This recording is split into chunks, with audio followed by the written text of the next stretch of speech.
No? Okay, let's thank Hector. Thank you very much.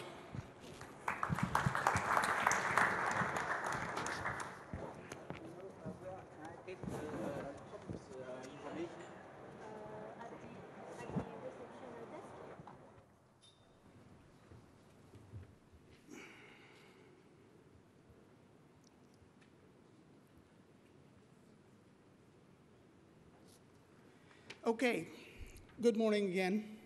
I know a number of you joined a little bit late, based we had started, so thank you.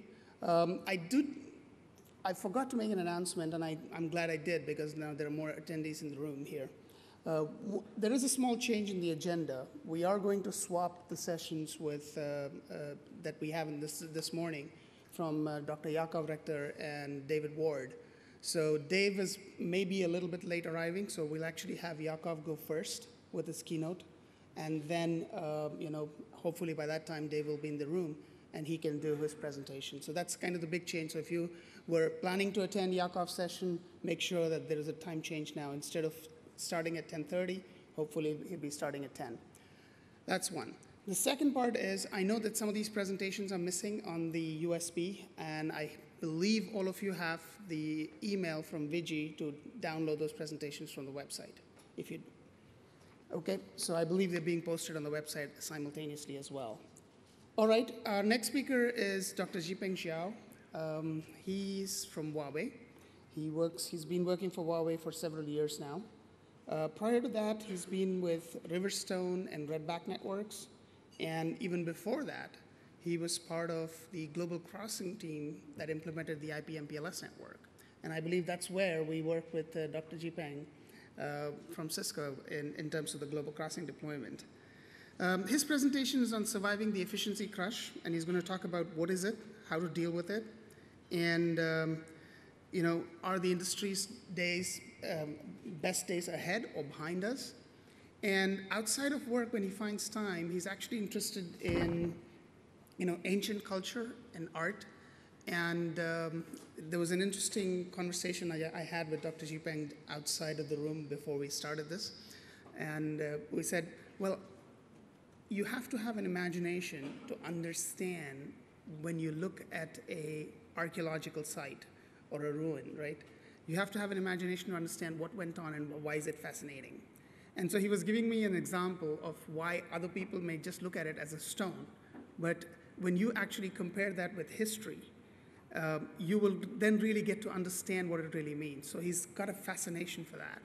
And that cannot come, ladies and gentlemen, without an imagination. And I believe Dr. Xipeng will actually now talk to us about some of this material, but perhaps look at it more from a different perspective that he can provide to us. Thank you. Thank you very much, Ajad, for the kind introduction. Today,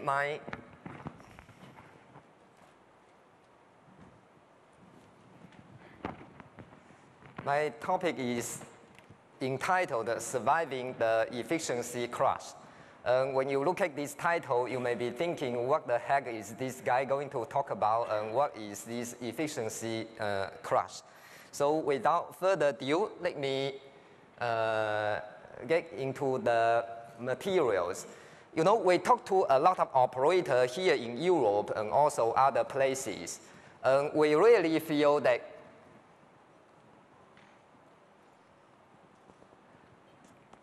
the industry is facing some serious challenge in 2013. First of all, the macro economy is not great here in Europe. I think that it's stable now, but still, the economy may be contracting.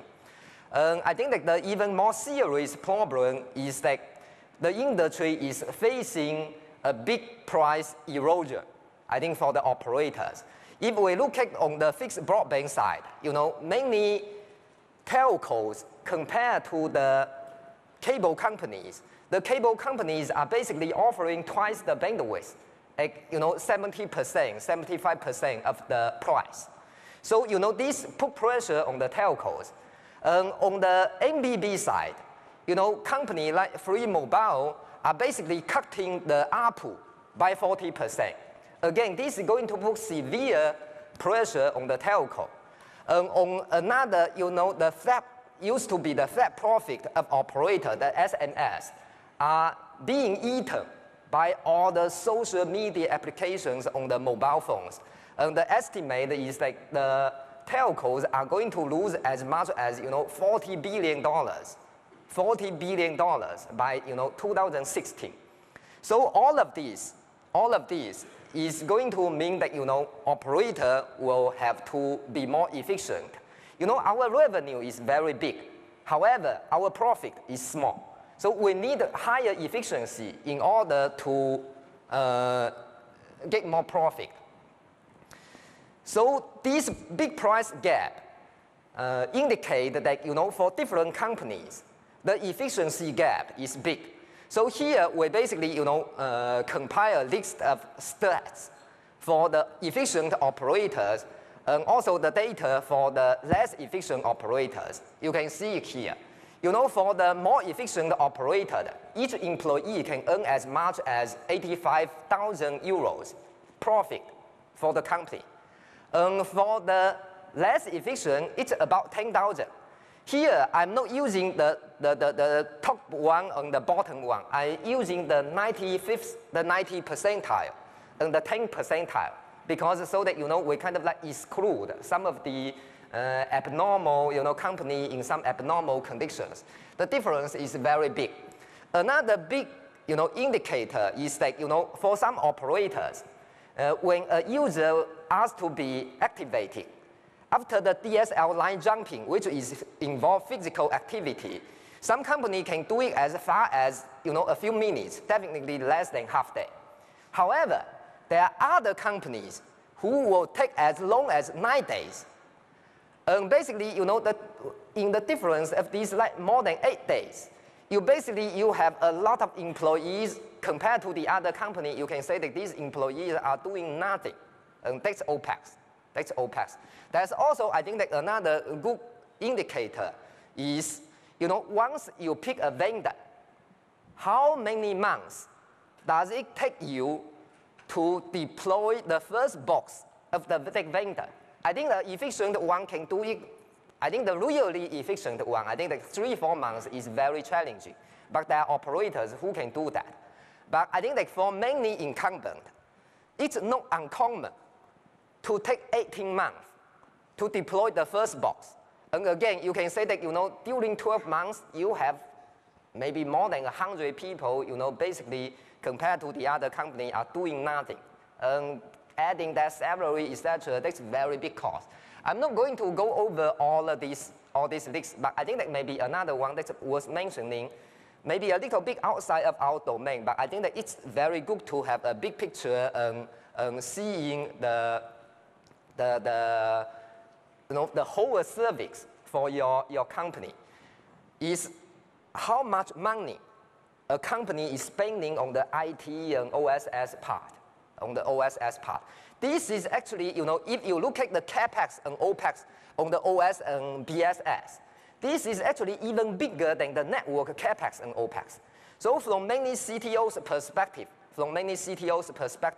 how to, reduce the CapEx and OPEX on the OSS and BSS side is also a very big task. So I basically want to give you an idea that, there could be a lot of efficiency benefit to reap.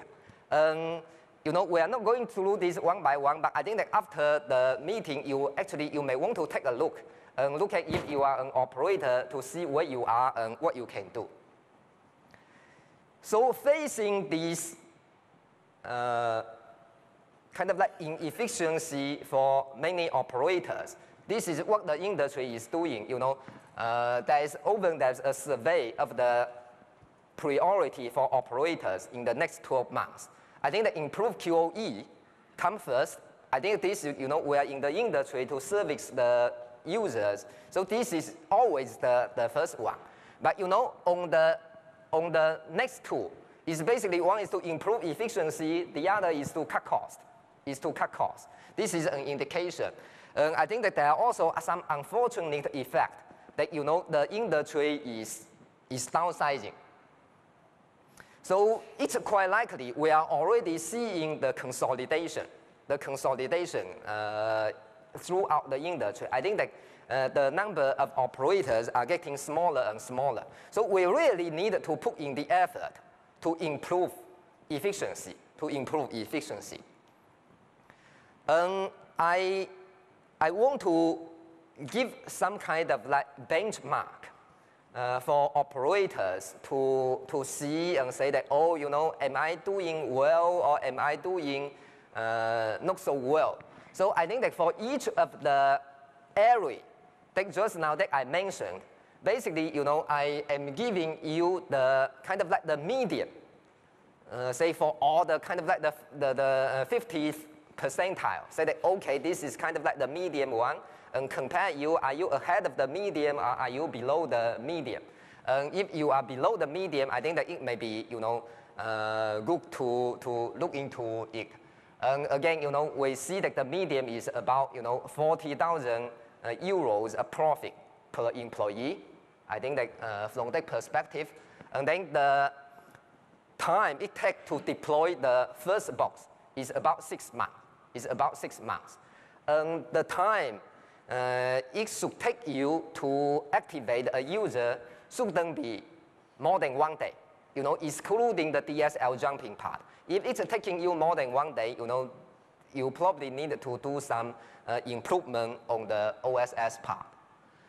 So after all of this, we want to say that, you know, what exactly, if, you know, there are some efficiency in the network, what exactly are the cause?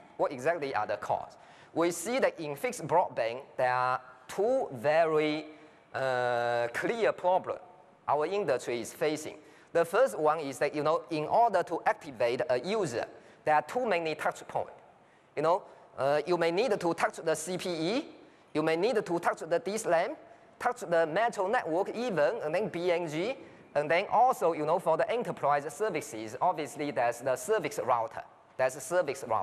You know, the more point that you need to touch, then obviously, first it requires more intervention from the OSS part and increasing the work of the OSS, and as a result, make the OSS CapEx and OpEx even bigger.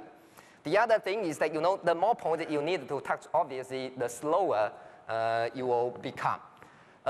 We really want to bring to your attention the inefficiency of the OSS part.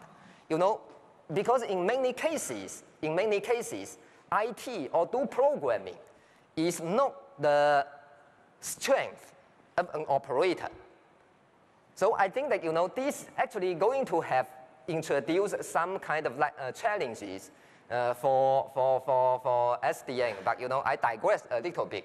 Back to the topic is that, you know, this OSS is not the traditional strength of the operators, and there are a lot of fat to cut over that. And also, I think that on the architecture side, because we are all the networks, on the architecture side, we are seeing that, you know, the backbones can have too many hops. So, you know, for the same amount of bandwidth, if you have to go through 4 routers, versus you only go through 2 routers, actually you consume twice as much resources. So if you can reduce the number of devices, then, you know, even though that you don't reduce bandwidth, but you can reduce cost. And similarly, I think that for the metro network, we are seeing too many hops in some operators. I think the efficient one can only have 2 hops in the metro. But for the inefficient one, you know, here in Europe, one of the big incumbents, I saw as many as 8 hops. In the metro network.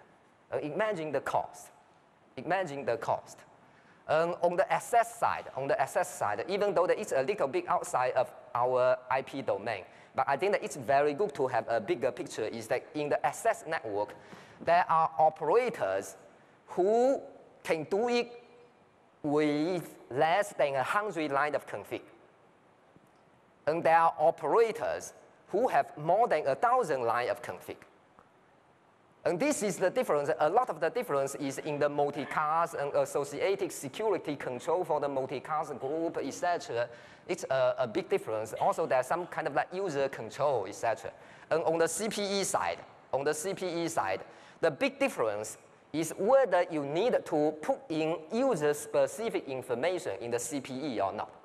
Because imagine, CPEs are in the millions, and this LAN is in the 10,000. The router, etc., are only in the hundreds and thousands. So, if the same work, if you do it in the CPE, you will have to do it millions of times. However, if you do it on the router or BNG, you only do it hundreds of times. There's a very big difference.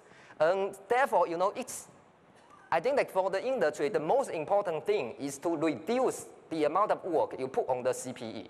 If you are doing some work on the CPE, like about a month ago, I switched operator in Germany. Both operators are reputable operators. But basically, when I received my new CPE, I also received a letter. And I'm required to put in my credential, something you can think of, an account number or username, password, that kind of thing, into the CPE. This is something that's, even for me, kind of like a telecom veteran, before I do it, I am a little nervous, say that, oh, will it work? Imagine doing, a 60-year-old or an old man or old woman have to do this. He or she may, find problems in the middle, and he doesn't know how to deal with it. You have to call you, and you may have to send somebody there to help him or her. That's a lot of OPEX. That's a lot of OPEX for millions of people. So, even though the CPE is in many times outside of our domain, but this is something, if you want to be a good architect, you need to be aware of that. So here, after discussing with a lot of operators, we are advocating a new network architecture.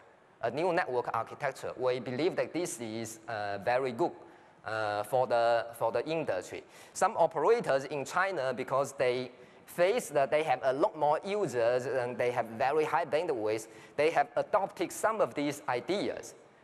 We are seeing that, they, for example, they generally can activate the user faster. Let me briefly introduce the key points of this new architecture. The first one, as I said, is zero credential CPE. It's very important to make the CPE, agnostic. It doesn't have any user-specific information, so that you can ship any CPE to the user. The user simply power it on, and it's going to work. This is the most important thing the architecture must be able to achieve. When you want the CPE to be zero credential,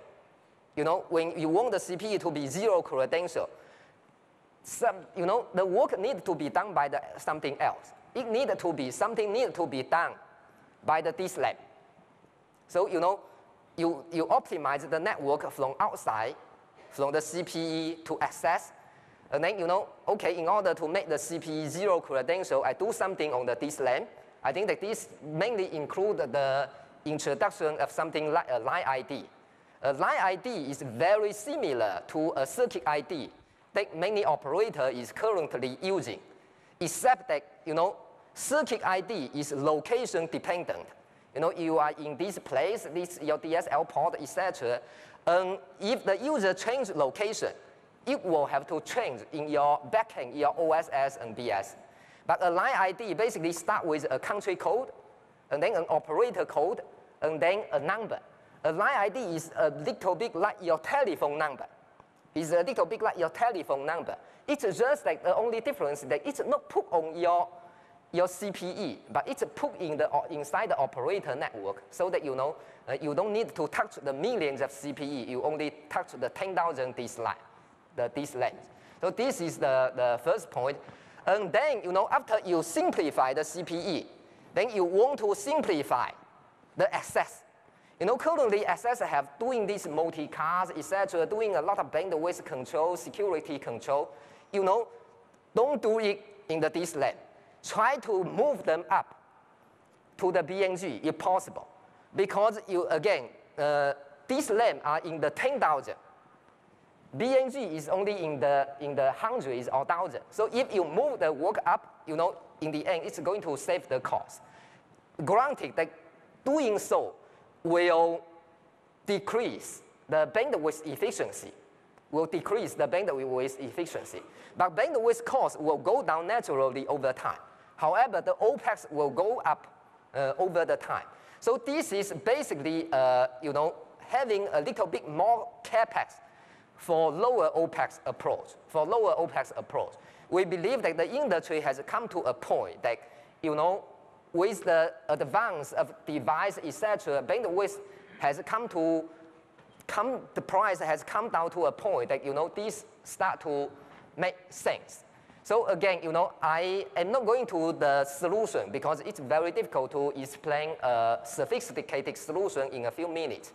But the key point, I think that the key point that there are two key points I want to convey. First is that, you want the CPE to be zero credential. You want the access device to be as agnostic as possible. And then you want to put the central control in the BNG. That's one key point. The other key point is that, the network optimization needs to be done outside in, like I talked about. So, with this new architecture, it will also bring up the opportunity. In this new architecture, in order to let the DSLAM not do multicast, the BNG needed to come down. And then the metro network become layer 3, and it kind of like together with the backbone, and you can cut the hops. So basically, in the end, you are able to cut the backbone hops. We are seeing a lot of operators doing this. Is the backbone, from maybe 3, 4, and sometimes more hops, down to usually is counting if you also count the peering gateways, only I think that at most 2-3 hops. And you are seeing that the metro from maybe 2-3 metro hops plus a BNG, down to maybe 1 metro and 1 BNG. Sometimes for some operator, that's not even metro. The DSLAM will go directly via optical transport to the BNG. And on the access side, now the DSLAM only have the line ID, so that the CPE can have zero credential. And on the CPE side, not only you have zero credential, but in the past we may have like 1 PPPoE for internet, 1 PPPoE for VoIP. Now you only have single PPPoE.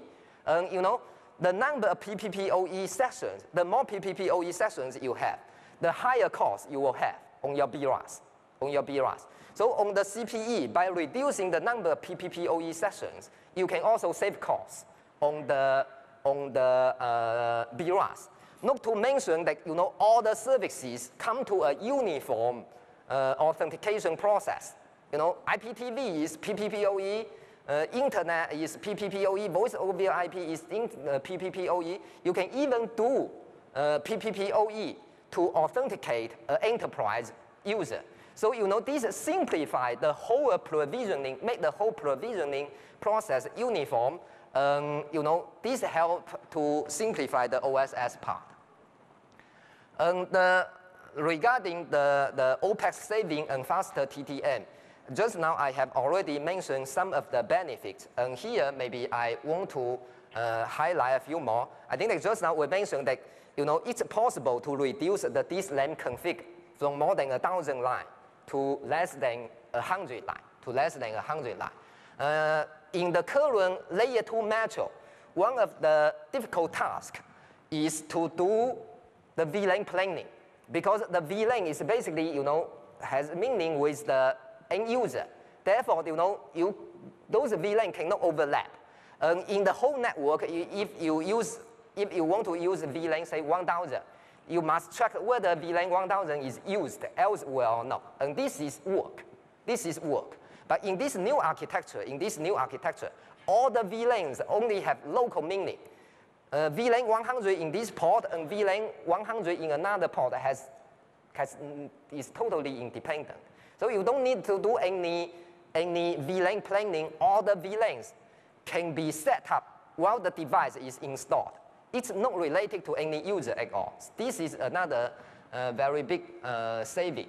And I think that another point that's worth mentioning is that when the user move, or when the this lamp get rehomed from one BNG to another BNG, that's very little work. That's very little work. And on the TTM side, it's basically by having fewer touch points, and by using the dynamic radius provisioning. I think that another point that I think is worth mentioning here is that doing the work on the BNG instead of somewhere else, there's another very important reason is that BNG support the radius. And it can get the user config or enable it or disable it dynamically via radius. But in the network, there's no other device that can talk with radius to have this dynamic config. So in the past, when you either have a static config, static user config, a user is on this box, then you need to config on this box. And if a user moves to another box, then you need to disable the config on the old box and enable it in the new box. This is a little bit like storing your contact information in the local PC. So if you use a new PC, you will have to do work. However, by having the user control information in the cloud via radius, it's like your contact information is in your Gmail. You on this computer, you will get it. On another computer, you will also get it. You don't need to do anything. This dynamic user config management is also very useful. It's also very useful. So I think that this is some of the in the new architecture the user activation process will change. Basically, I think that for many European operators, this is helpful to cut the activation time from about 2 weeks down to maybe 3-4 days. We also say that I know that by proposing a new architecture, many people will feel that, oh, but I already have an existing architecture. How can I change? How can I change? I think that this is a reasonable concern. But what we want to say is that as many operators are introducing FTTX to compete with the cable operators, during this time, you will have to expand your metro and BNG network. You also need to change your OSS and BSS. So it's actually a good time to introduce this new architecture in parallel to the old architecture. And you can kind of think of this as a different way of expansion. Because as you introduce FTTX, if you don't change your architecture, you will need to expand. You need to expand your existing network anyhow. So you can kind of think that the new parallel network architecture is a different way to expand. It's just not expanding on the old network, but expanding on the new network. This will incur CapEx earlier. But over the long term, it will save both CapEx and OpEx. The last thing I want to say is that currently, because of this gloomy situation, many people feel that is the best time of our industry already behind us. So after talking about somewhat maybe a little bit maybe a little bit discouraging, I want to bring the kind of let you also see the promising side. This is the left picture. The left picture is basically the common triple play price in Europe. You can see that here the most common one is about for in the bandwidth offering of 8 to 12 megabit. You are paying about 50 euros per month. 50 euros per month for your triple play. And I basically say that this is undervalued. And I want to ask you, any of you with William, say that, in this month, you are not going to have broadband access at home. You are not going to have triple play. And not only that you don't need to pay the 50 euro you usually pay, I will also give you another 50 euro. So you don't have broadband at home for 1 month, and you get 50 euro as a bonus. Will anybody do? I don't think that anybody will accept that. Here, in the hotel, we pay 20 euros a day for broadband access. So, the point here is that, we are actually offering, we as the telecom industry people, we are offering something very valuable for the society. It's because of excessive price competition among ourselves. We are killing ourselves. Like, I think that we are facing some difficulty. But if you look at the industry, the GDP, telecom as a percentage of GDP is actually growing over time. It's growing. It's not a straight line. It comes up and down, etc. But overall, it's growing to a point that we are almost 3% of the GDP. 3% of the GDP. And basically, currently, I think that it's just like the value that we are providing and the price that we are charging kind of like deviate from the value.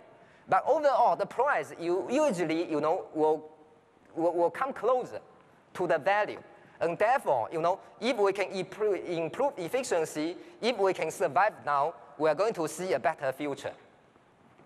And I think that that's basically my talk today. I think that I have already delivered the summary very clearly. Thank you very much, Dr. Xipeng.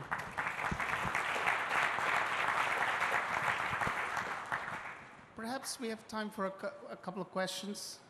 Yep. Yakov there. Yakov. Hi, thank you very much. It was very interesting. I think it's obvious to all of us that there's a trade-off here between the price of doing management and a lot of other factors that you didn't mention. Is obviously if you can do zero touch farther down and less touch as you come up until really high touch at the central elements, that's really good for efficiency. But there are things like the security aspects, the user plane drain, the quality of service that you have to do some provisioning, how sensitive you are to single points of failure, etc. All those have to be factored in.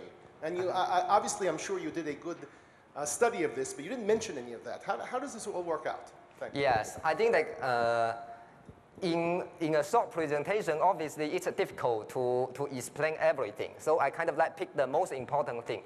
But I look here, for example, let me address this like single point of failure.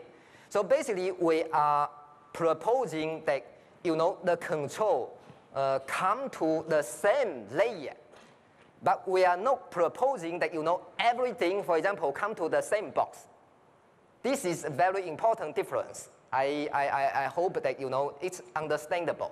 I'm basically saying that for each specific kind of like users, the control is for each specific type of user, like residential, the control is on a BNG.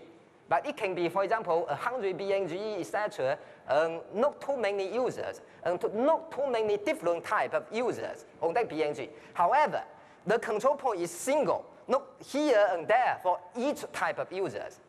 Yes, but of course, if the credentials are now stored in a central place rather than having each of the users, if that single place where I'm storing all that user information goes, then all those users are losing their service, right? Well, on the cloud, they can be properly backed up. Just think of, for example, your Gmail contact. How often did you lose your Gmail contact?